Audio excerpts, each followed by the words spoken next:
Hello, friends. Today I want to talk to you about the year of the fire horse that is going to start on February 17th when we have an eclipse that is happening in Aquarius right before we move into Pisces. And I'm not going to talk about the astrology or the human design of that today. What I want to share a little bit more are some reflections that I have about that are more archetypal, if you will, or more metaphorical, which is if we think about a fire horse, right? Horses are symbols of liberation, of freedom, right? And then fire, passion, and also destruction and burning things down, but also heat and energy and, aliveness. It's an incredible element. And I'm an Aries sun, so fire has been a big part. I wore a special red little top for you for the fire horse today. But it's also really tricky, right? You have to know how to respect fire. Otherwise, it'll burn you up. So the question that we have is what's happening as we move into this year? We've been in the year of the wood snake.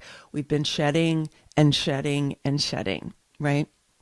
And the question I want to pose to you is, do you want to move forward into the new era with the same identity or the same default energy, the same sort of, tolerating things that don't work energy that you maybe had some of up until now?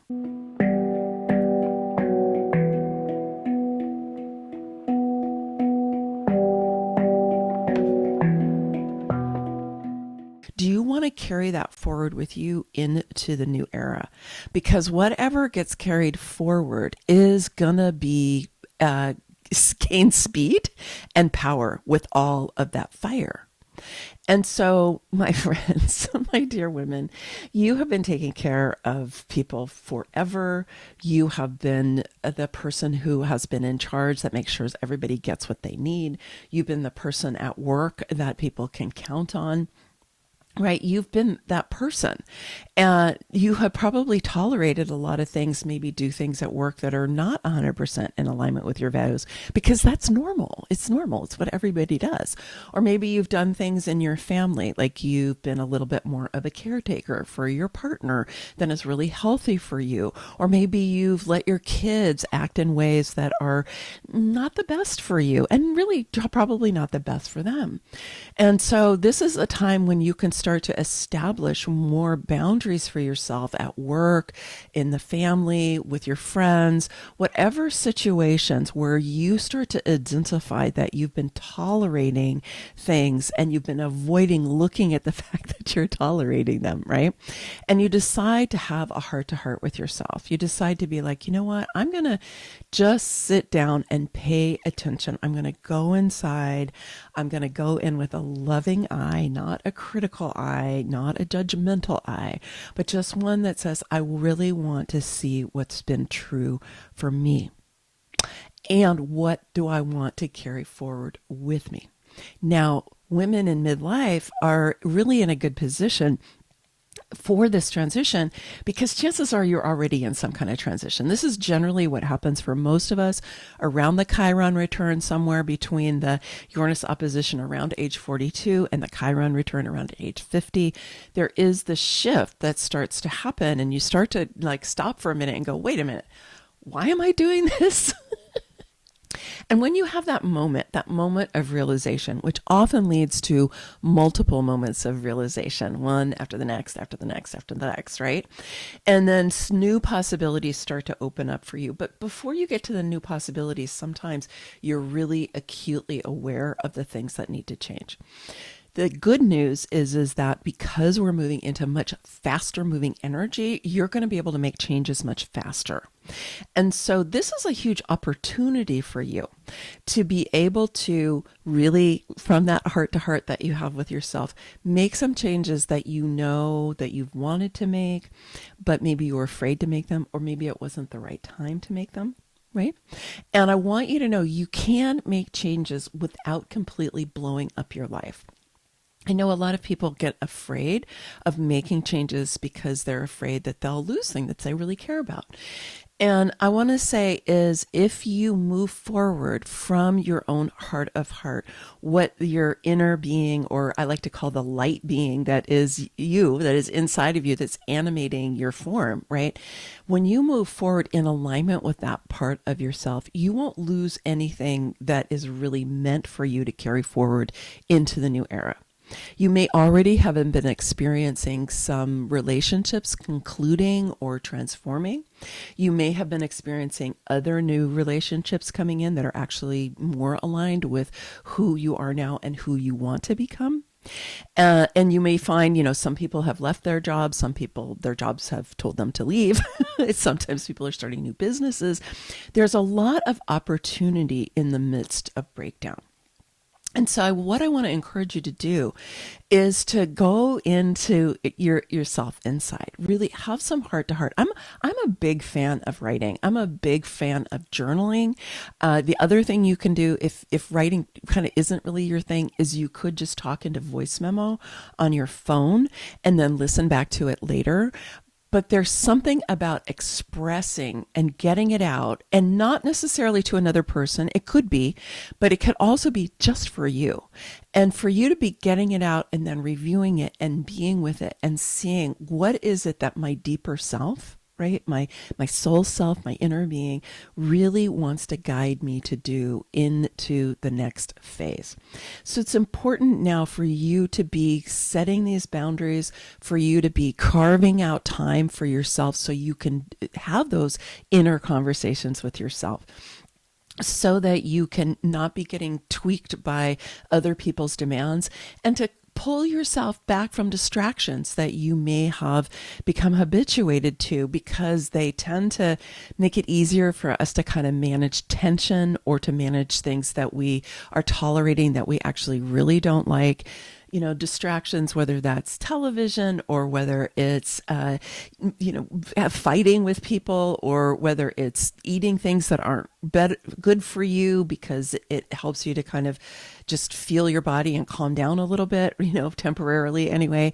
Like, what are the things that you've been doing that distract you?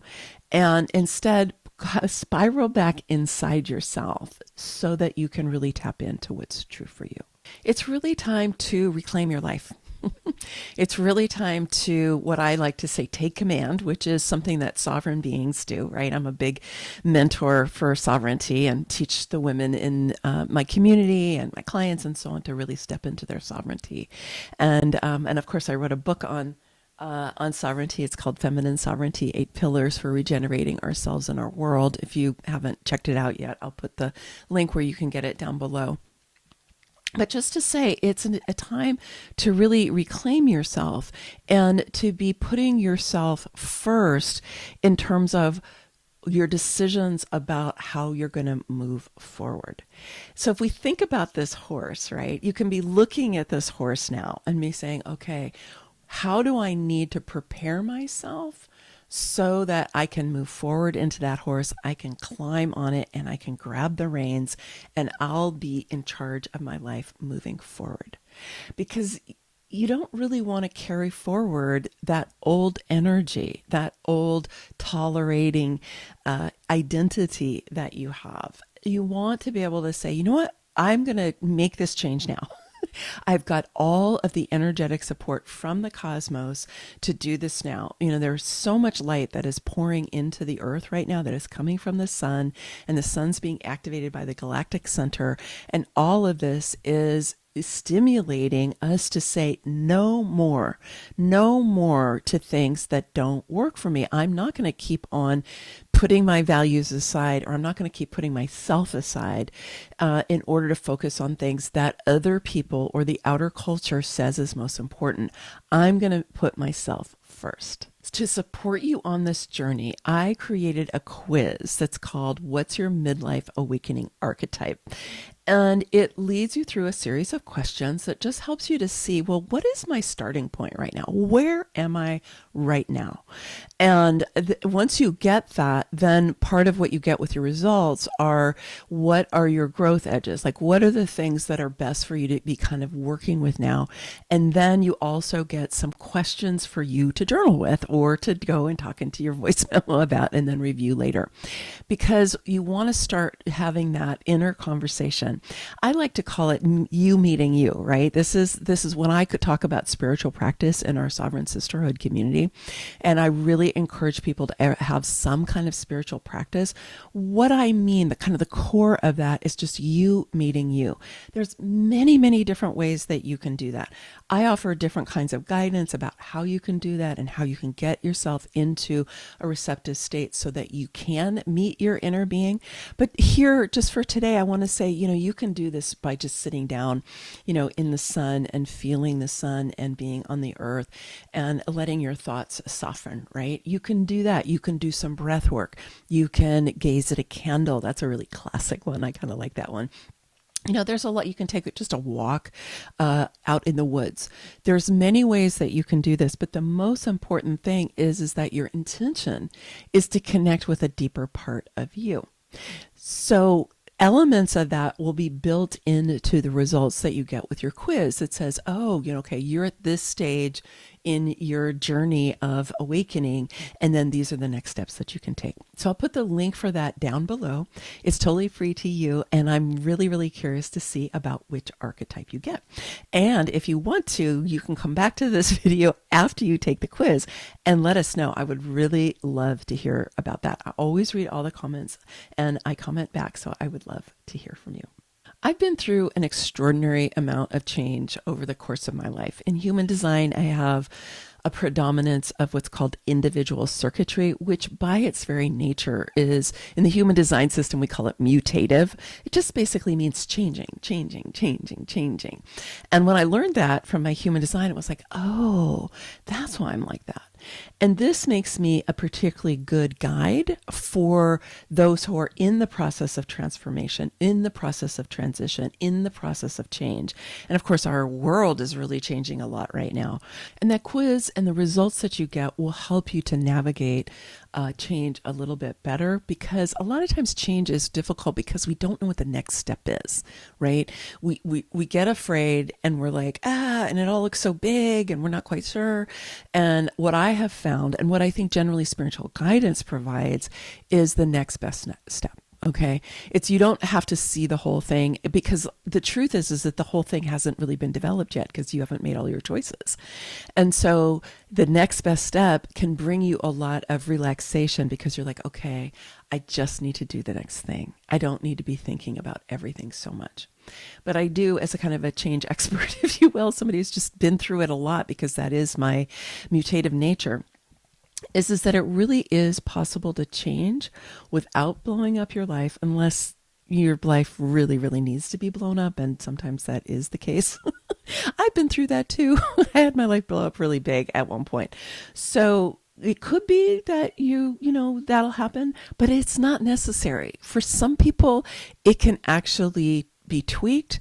Your relationships can come along with you, or they can be transformed and they can evolve. So I want to try to help you just have a little more relaxation around that, and not go into too much fear about that, and not let the fear of change hold you back. And the last thing I'll share here is I recently completed a certification in what's called neurosomatic intelligence.